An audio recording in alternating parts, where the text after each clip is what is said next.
As a retired American airman, I really love it here. I originally came here as the command chief of the 20th Fighter Wing, but once I retired, I decided to make Sumter home.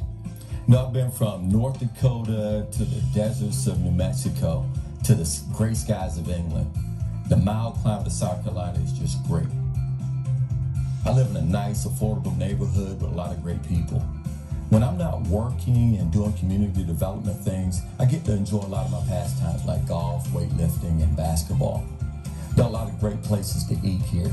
You can go high scale at Hamptons, or you can have a nice relaxing meal at the Thai House. But my favorite spot is Happy Bowl. They've even named a meal after me called the Lefford. Sumter is the center of a lot of cool places. Within 3 hours, you can be at the beach or you can be in the mountains. What was once just an assignment has become home. That's why I say Sumter is a great place to work, play, and live. Oh, that's funny. I didn't know you had that. Great. Okay. So hello world. Welcome to the Happy Conversation Idea Show. It is my privilege and honor. I would like to introduce Mr. Lefford Fate.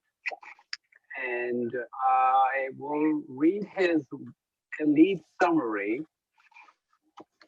So all the world all his close family and friends know about him, but many millions of people out don't know about Mr. Lefford Fate. So today, Lefford Fate is certified to facilitate, speak, train, and coach individuals and groups in the areas of leadership development, professional skills, and personal growth with the Napoleon Hill Foundation.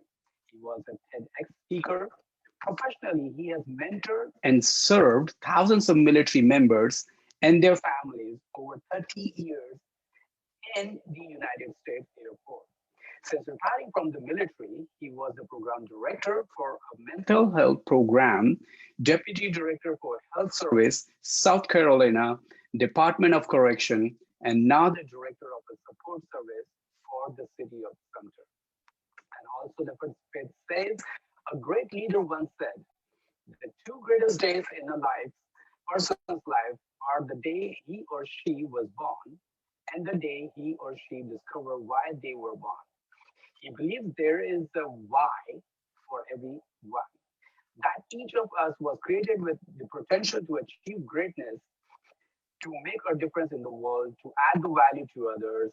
As a result, experience a full and rewarding life. For over 30 years, Lefford's purpose was to defend our nation, and now that purpose is helping people discover their life purpose and grow their full potential.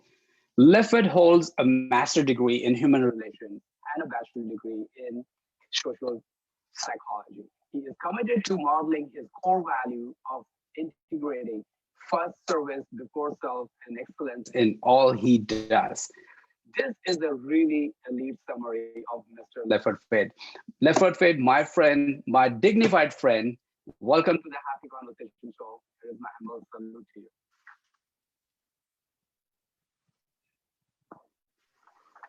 How are you? How are you? I'm healthy and happy, and I'm so excited to be with this wonderful, wonderful audience of the world. And hello, world. Hello, all the beautiful people of the world. It's an honor and privilege to have them with me. Okay. As we know, real happiness is a matter of finding yourself, building upon what you find. Every person is born to be a star. And something that purpose of his or her life to discover it and spending his or her years building on that part of the ground. Among all the histories of heroes, today we will listen and witness the dignified story of a true hero who is second to none in his line of field, Mr. Lefford Fate. As you were faithful to your proud heritage, a tradition of honor, and a legacy of valor, you were the guardians of freedom and justice. You aimed high to fly and win, and you did it in your many areas of your life, personal and professional. So today, my first question to you is, to understand and learn the daily and future success advice from you, can we please take a look back at your humble beginning of your life's journey, which gave you pride, honor, happiness, enjoy during your adversity and challenging time? Please. Wow. Well, Happy, thank you for having me. It is my honor and it is my pleasure.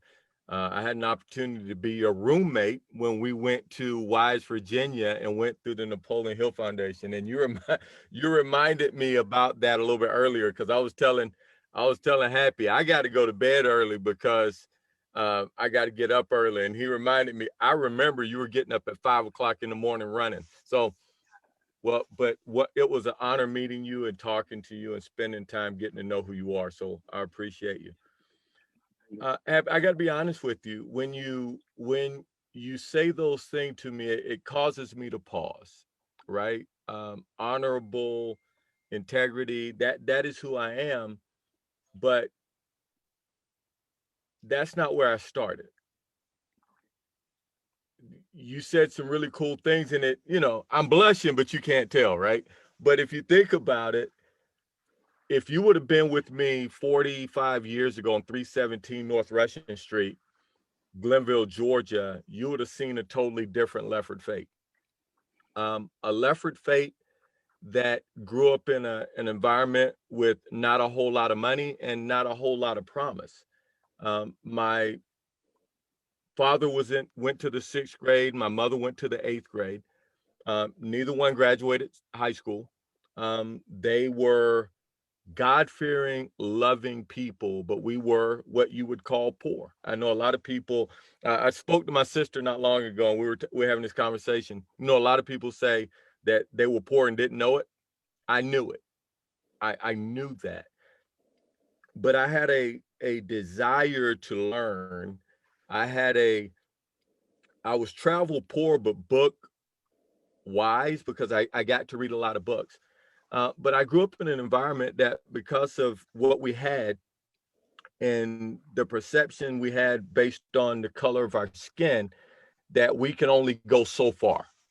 We can only have so much until we were Christians, we were believers. So my parents taught me that if I work hard, prayed hard, studied hard, I'd be okay. But I was going to get my rewards after I died and went to heaven. And Happy, I felt like I was a terrible Christian because I did not want to wait until I died to have happiness and to have joy. I wanted it then when I could enjoy it. So there was a bit of there was a bit of guilt in me because I didn't feel that I was acting like I was supposed to act. But because my parents were such strong believers and they were good, loving people, I just said, okay, just go to school. They wanted me to graduate high school, and they thought that that would be the best thing in the world. And they wanted me to work really hard, get a really good job, marry a good Christian girl, and just live happily ever after. And to them, that was success. And so I came from humble beginnings, but I am so happy because I came from a place where I knew love from the day I was born. I knew love. And Jim Rohn often said, better to be homeless or in a tent on the beach than live on a mansion alone on a hill. So we didn't have a lot of physical stuff, but I had the most love and appreciation for my family, and they loved me. And I'll tell you, I can go home right now, and I'm hoping people from Glenville, my sisters and brothers are watching this. If I go home right now, it does not matter. They will throw a parade because they love me and I love them. And I think that's the most powerful thing that there is. And that's, to me, that's the key to joy and happiness. Then this is very significant and elite and very thoughtful. Love bonding, like it's so profound that when you said the love thing, either you can be on a mansion with 25 rooms and by yourself, or either with your beloved one sitting on a beach in a tent and having a wonderful, blissful time. So Yeah. incredibly. Thanks. So true. Great. Um, Now the next one question to you is As a doctor's prescription begins towards humans' pain and problem. Similarly, direction and focus. Simply knowing who we are and what we want in our life is the key to the life goal orientation. So, how can a purposeful goal fire our imagination with a mental picture of having something or doing something or being something better? Okay, that's a great question. The reality is, Happy, I think that most people aren't happy because they don't know what they want. Napoleon Hill says that you first have to have a definite chief aim, a definite major purpose, a desire. In my faith, it says that without vision, the people perish.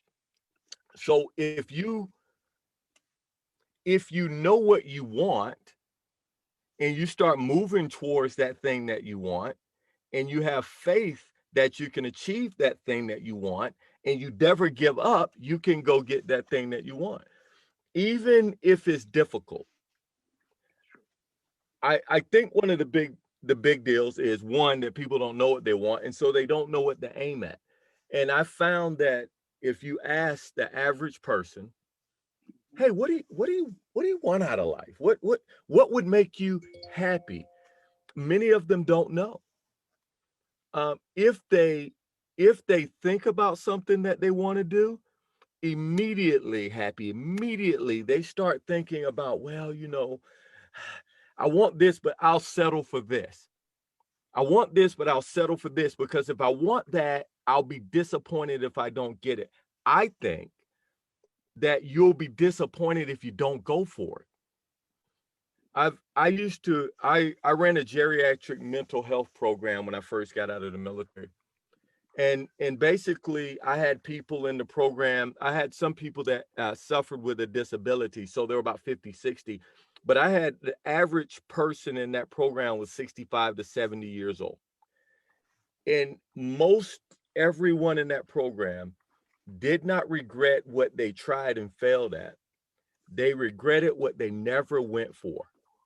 And it's at that age, what I wish I would have. I wish I would have. So I'll tell anybody, if you want to be happy, you want to be successful, you want to have joy, you want to fulfill your purpose, figure out that thing that you want to do, what you want to be, and what you want to become, and go for it, and go for it with everything you got. Excellent. Does that make sense? Yes, it's a phenomenal answer. So the regret part is the most simple thing that you never tried it, and regret that guilt will kill and piss off people each second, each minute of the life, rather than you not do it. So rather that guilt should not be there. Great. Next question I would like to ask you, my friend. Since childhood, I strongly believe that women should be treated as equal to men, and law, custom, and education must be altered to encourage in every sector of the personal and professional area. What is your thought about this? 100%. 100%. I have mother, I have sisters, I have daughters, and I have granddaughters. Um, Nieces, friends. It baffles me that over half of the population, over half, females are over half of the population of our world, of our earth, they don't currently have the same rights as everyone else.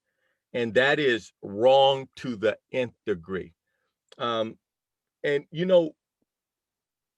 the sad part about that is I don't think women will get their full desserts unless everybody, men and Mhm. women, step up and say, what's unfair for one is unfair for all.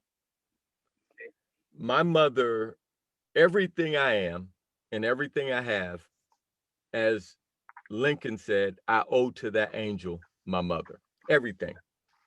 And she gave her all for us. And I I regret that she did not get to fulfill her destiny because she had greatness within her and she just did not have the opportunity to fulfill those. I have young daughters and granddaughters. I do not want them to go through that same thing. So for me, I think women have the right to have everything I can have. And one of my duties is to help them get that, just like you. One of your missions, one of your passions is to children and to women to have equal rights and equity, and equality. Equity and equality. That just because you have access doesn't mean you can get it and that they put you in that right position. So I think it's hugely important. It's almost like, let me throw something at you that I want to put a picture in your mind. It's almost as if the body, we all have this body and we got two legs. We're going to work on the left leg and we're gonna put the right leg in a cast and we think we're gonna run the race and win. It does not make sense. You must strengthen your left leg and you must strengthen your right leg. You must strengthen the man, you must strengthen the woman. And when you do that, that's when we win. Incredible, incredible. Well said, Lefford. Well, I hope and we pray and we deserve that we should be always treating women equally whenever possible because it is possible. All right, next question. So it is not if you become a celebrity or a highest rank officer, but the matter is what you do with it.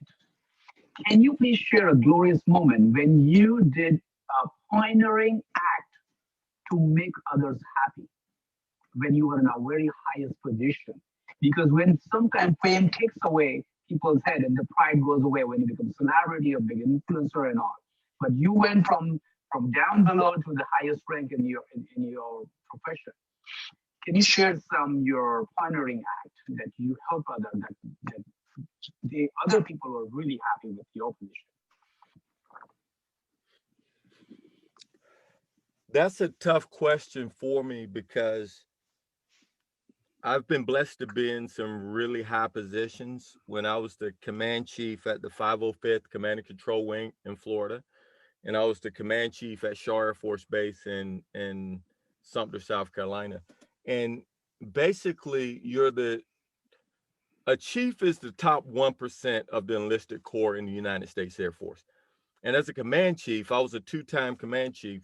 And you're basically the top 1% of the top 1%. And so, but the thing about an Air Force Chief Master Sergeant, in my opinion, that when you're at the tip of the spear at the top, you're not there to be served, you're there to serve. And so the entire time as a command chief, I think that our job as a leader is to be servants for all and to use your power, your authority, your influence to impact and influence the people that you're there for.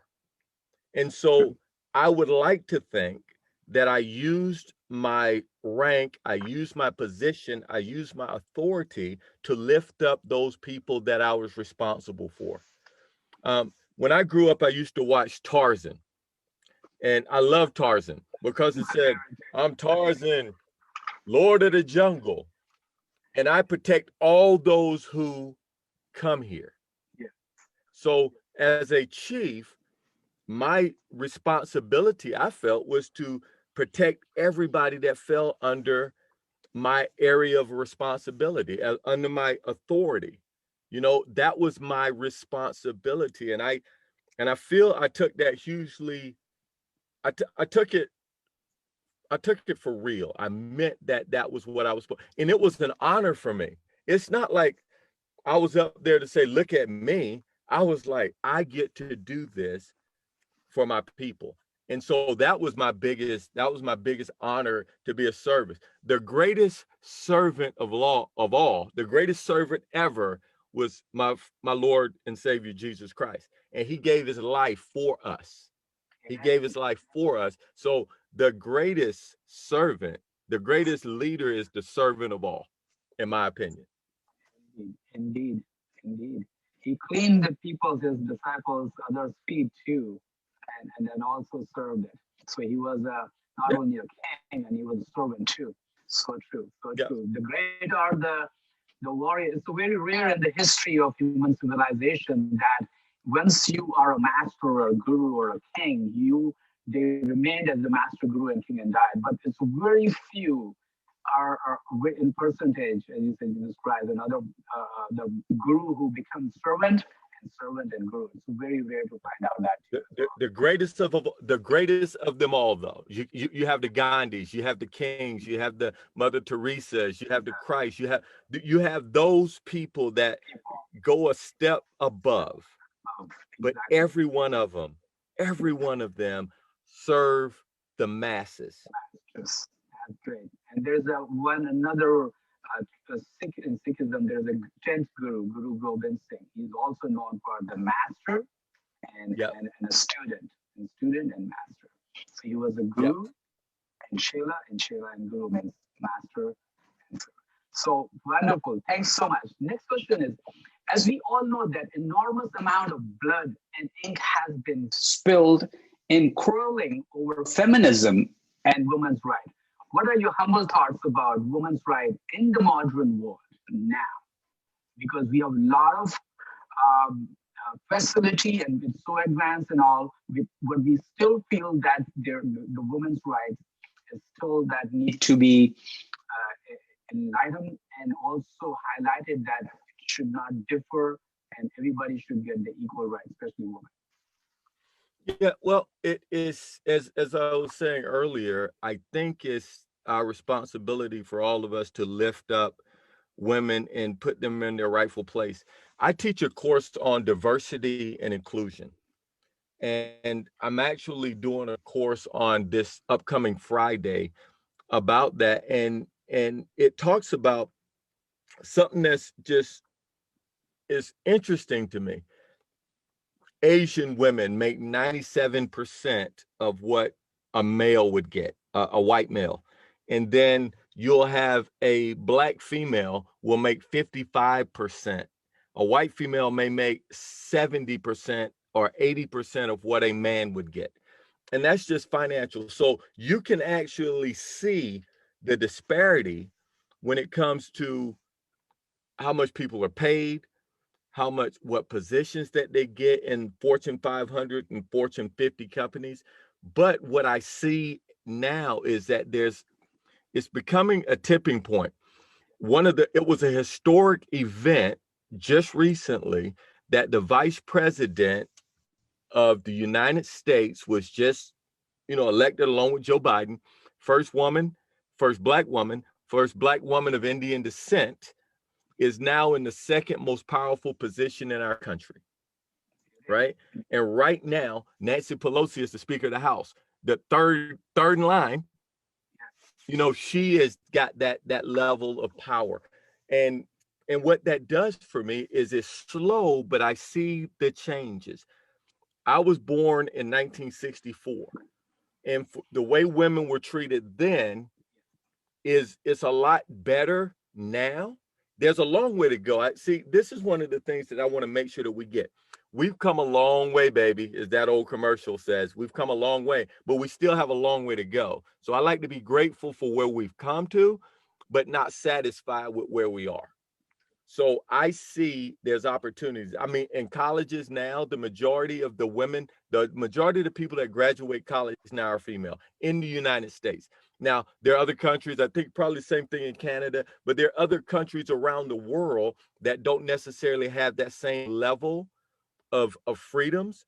So, but I believe that, and I think this was what President Barack Obama said. He actually said, until it comes to the point where a woman across the world has the same rights as our women, if that's not happening, then I can't be still.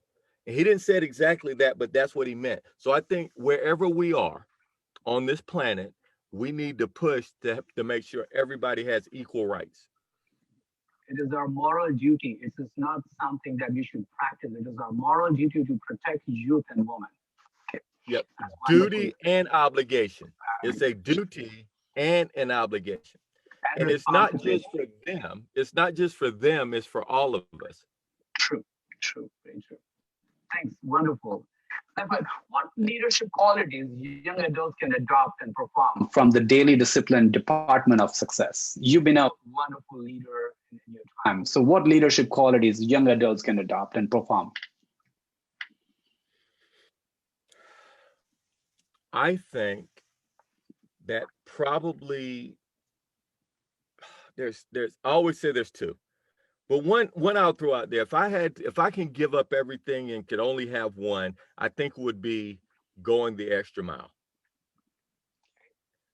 Doing what you're supposed to do and a little bit extra. Do it to the best of your ability and then try to get a little bit better. Whether it's a job, if you get a job, if you owe that person 8 hours of service, give that person 8 hours of service. And that's a reasonable service. That's not going above and beyond. That's a reasonable service. But when you do that, go above and beyond. If there's an opportunity to help somebody else, go above and beyond. If you have a family, if you're a husband, go above and beyond as a husband. If you're a son or a daughter, go above and beyond as a son or a daughter. Go the extra mile. If I don't know anybody, and this is my right hand right here, I don't know anyone that will ever say, you know what, you worked too hard for me. You loved me too much. You were too helpful. You were too nice. You were too good. You need to be worse. I don't think you'll ever hear that. So I will tell anybody, young or old, go the extra mile. And whatever your best is, you can always get better. Maybe going the extra mile won't give the rewards overnight or within a week or two, but it does pay the bigger dividend in abundance. I have done in practice in my childhood, so I know this stuff. Right. And Happy, I gotta be honest. When you go the extra mile, you don't do that for the other person necessarily. You do that for you. Yeah. When you go the extra mile, you're helping that other person. But you're doing that for you because your biggest growth will come when you're doing your best. I agree strongly. You know what I mean? Yeah, that's when you're going to grow the most. Mode. Yes. And I think it's not just going the extra mile, it's a habit. One good habit leads to 10 good habits, and one bad habit leads to 10 different bad habits. So going the extra mile is a good habit. And it is also self-starter and motivator. It's the dynamo of a personal initiative. Excellent. Yes.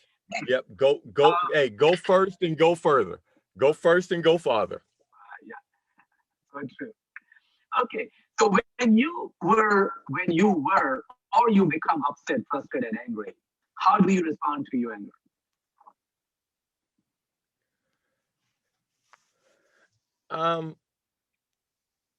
Well, it's still a journey. Sometimes I get mad and get frustrated, and I tend to like to go into my shell. I tend to like to go into a shell and just stew in it, which isn't helpful anyway, because that's self-destructive.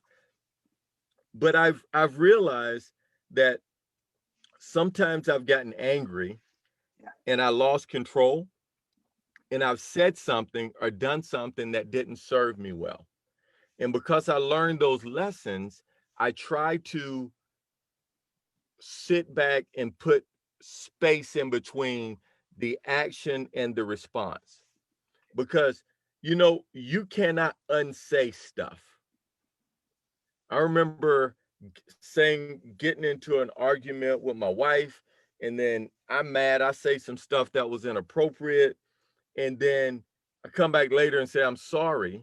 But yeah, people can accept your apology, and it's a good thing to forgive people. But it's almost like, and I learned this when I was a kid. They told a story. It was this grandfather and his grandson, and the grandson said some very hurtful things to his mother. And so the grandfather told the grandson off, and the grandson said, well, I'm sorry. So granddad took the grandson out into the shed and got a hammer and some nails. And he took the nails and said, this is what I want you to do. I want you to put the nails into this board. Put the nails into the board, and he put 6 nails into the board. Okay, he said, son, I want you to pull those nails out of that board. And he said, what do you see? Well, I see a bunch of holes in the board. He says, just like when you get mad and you hurt somebody, you say something, you may remove the nails, but the holes and the damage are still in that wood. So what I like to try to do is to just pause, because you can't take it back. And normally when I lose control, that's when bad things happen. And Napoleon Hill, we both learned this. Enthusiasm is awesome, but controlled enthusiasm. And so you have to be able to maintain your emotions and to keep it together. But like I said, I'm not going to call it a constant struggle, but I always have to be aware, because all kind of things can make you angry. Currently around the country and around the world right now, people are angry or frustrated about things. People have been dealing with COVID-19 for a year now. And so people are getting frustrated and on edge. And so we have to guard ourselves to make sure we don't overstep our bounds and pay attention to what triggers us to be angry. So we have to be a part of being an adult, and an aware adult is to look at the things that are going around you that can put you in a bad place. Sometimes prevention is worth a pound of cure. And so that's how I do it, and that's how I handle. And then I just try to focus and watch out for the things that may get me that I'm not paying attention to. Does that make sense? Makes sense. Yeah. Thanks so much. That's a wonderful advice.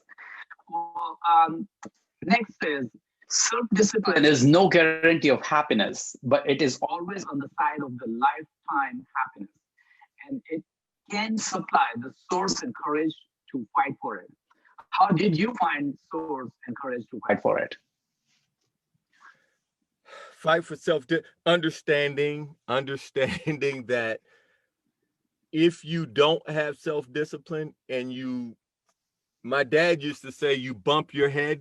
I bumped my head so much from not doing smart things that it taught me, like, maybe if I would have done that well the first time, or if I would have done that right the first time, I would be in less pain. And so I learned from adversity and defeat. I learned from what I did wrong, and I don't beat myself up about it. When I was a young man, Happy, I used lessons as a club and not as a school. I used them as a club, not as a school. And what I would do is I would beat myself up. I would say negative things about myself. I would call myself stupid or ignorant or loser. Instead of saying, oh, I messed up. What did I learn from that? How can I do that differently the next time?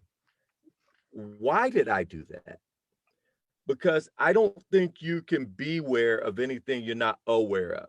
So I use the mistakes that I make. I use the mistakes of other people.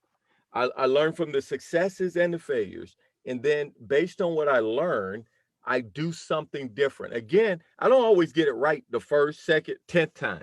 Sometimes I continue to mess up, but hopefully I'm moving down the field just a little bit more in every situation. Wonderful. Well said. Next, each of us is precious and unique.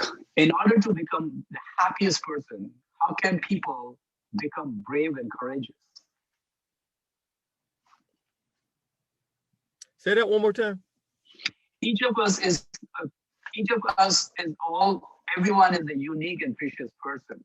In order to become the happiest person, so how one can become brave and courageous so that they can be the happiest people?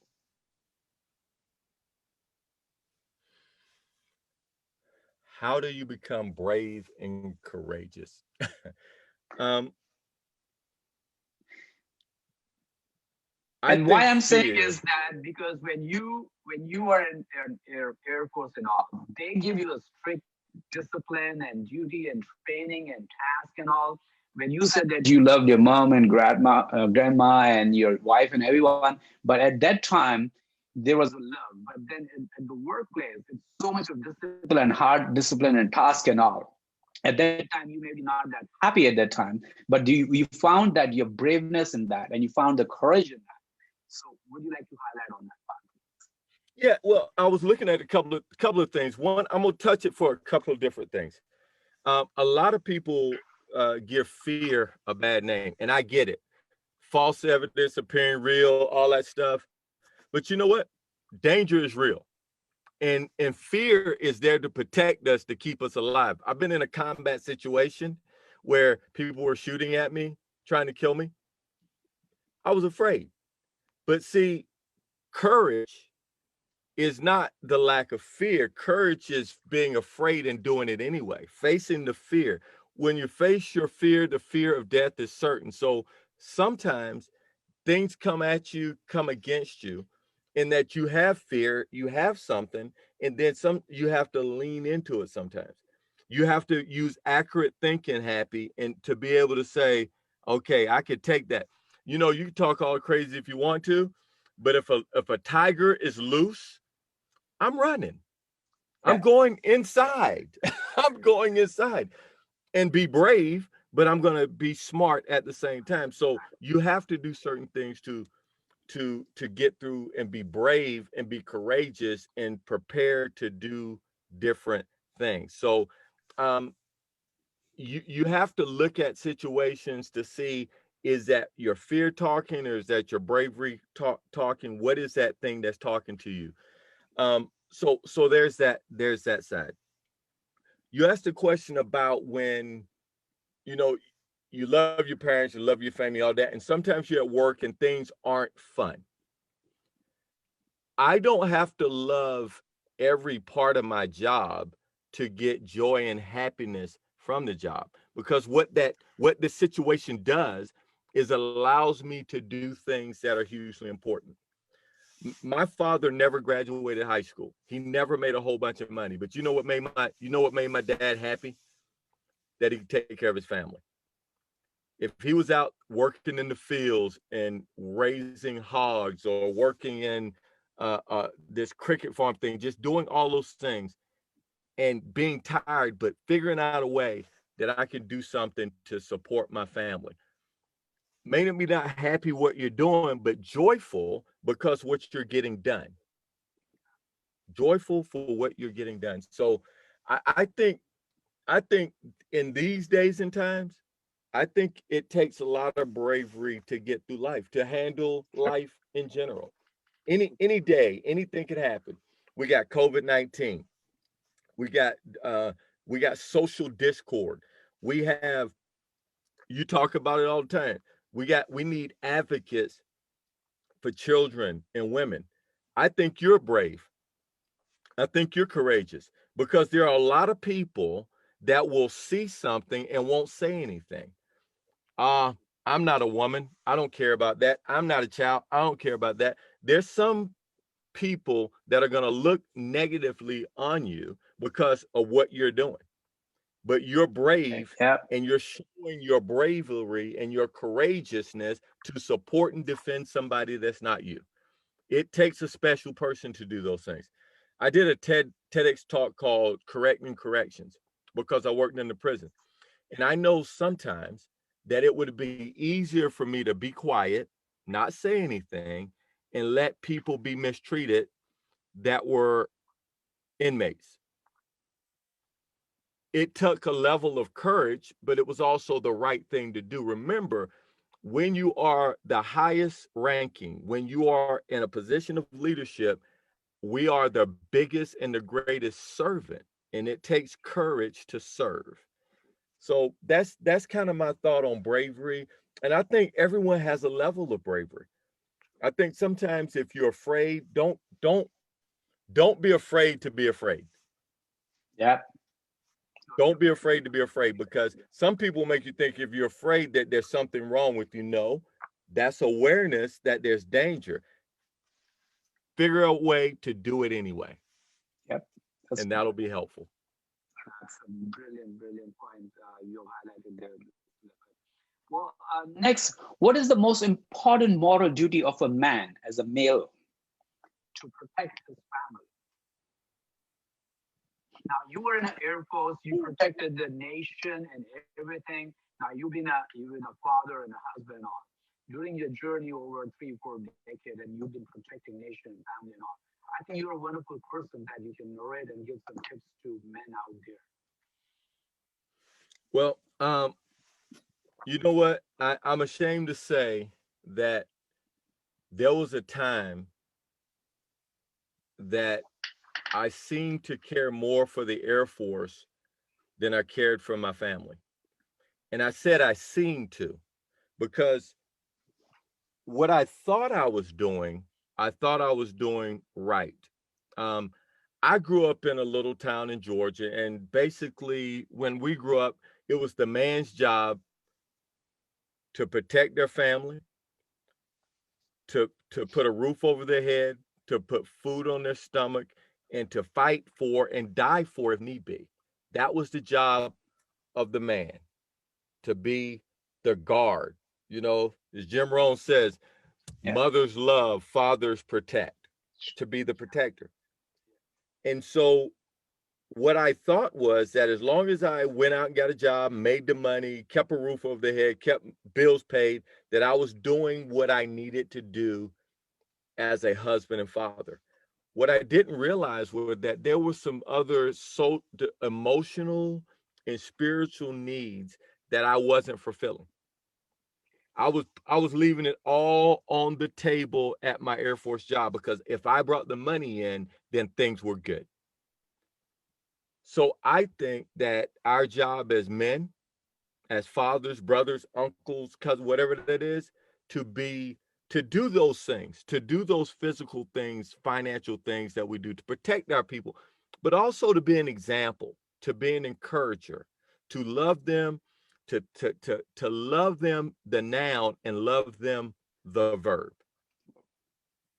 You know, to be there for them, to be that good example. If somebody needs to talk, to listen. If somebody needs to get mad and fuss and cuss, be that person for. Again, I'm not saying this stuff is easy. I get it wrong all the time.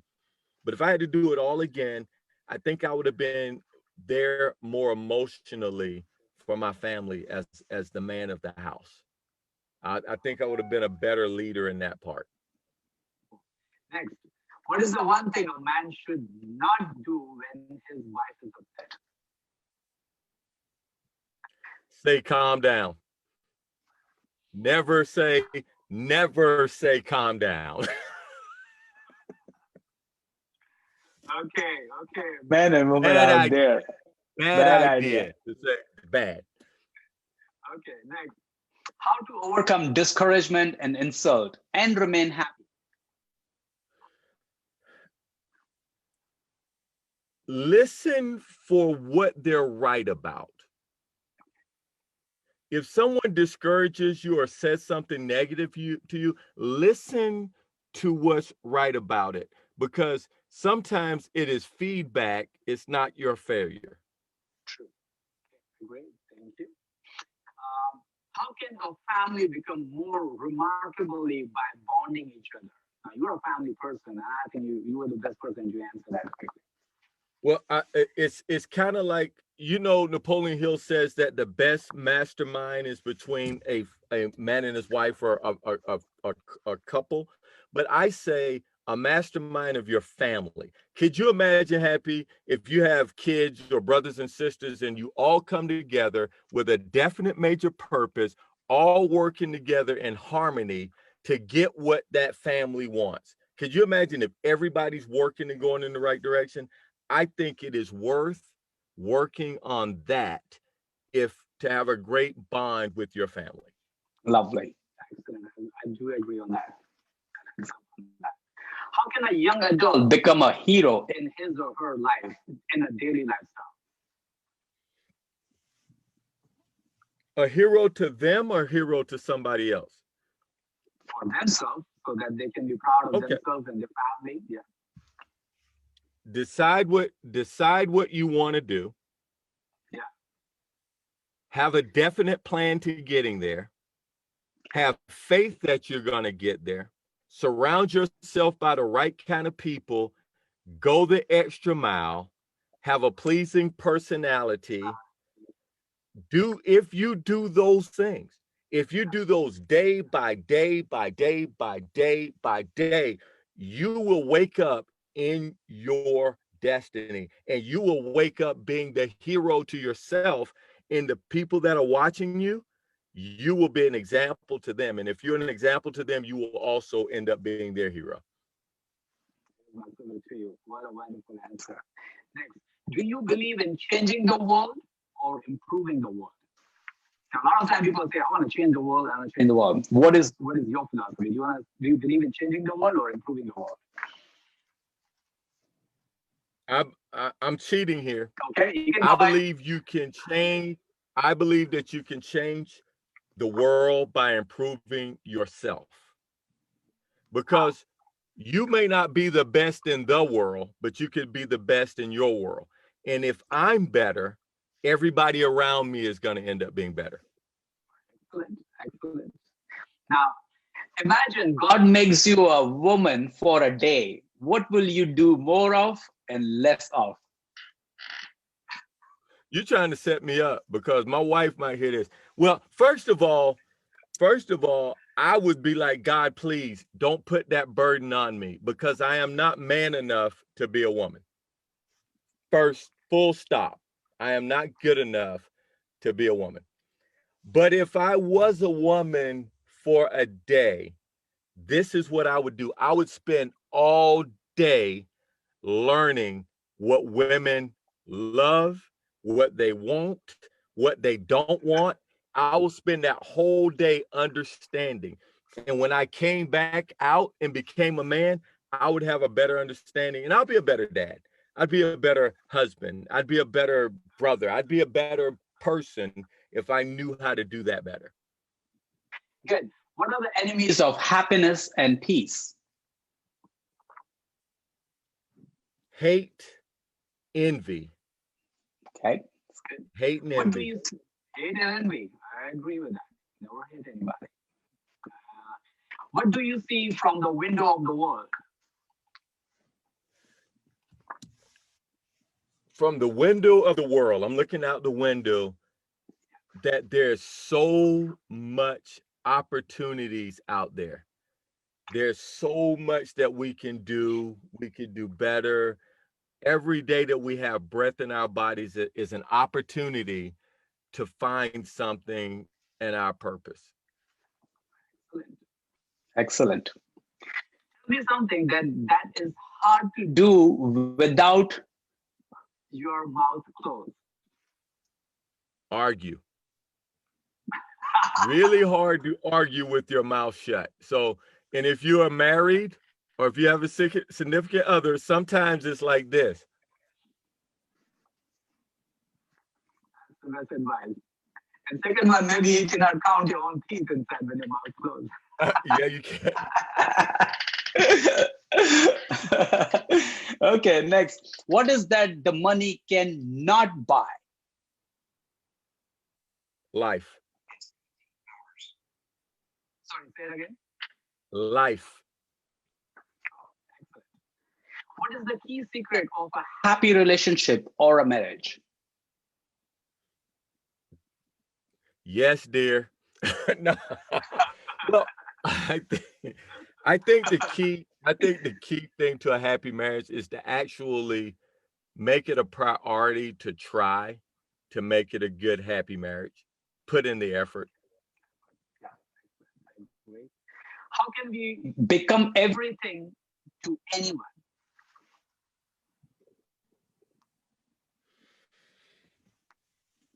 I don't think you can. Okay. I don't think you can become everything to any one person. Because it's hard, it's difficult for me to be everything to me.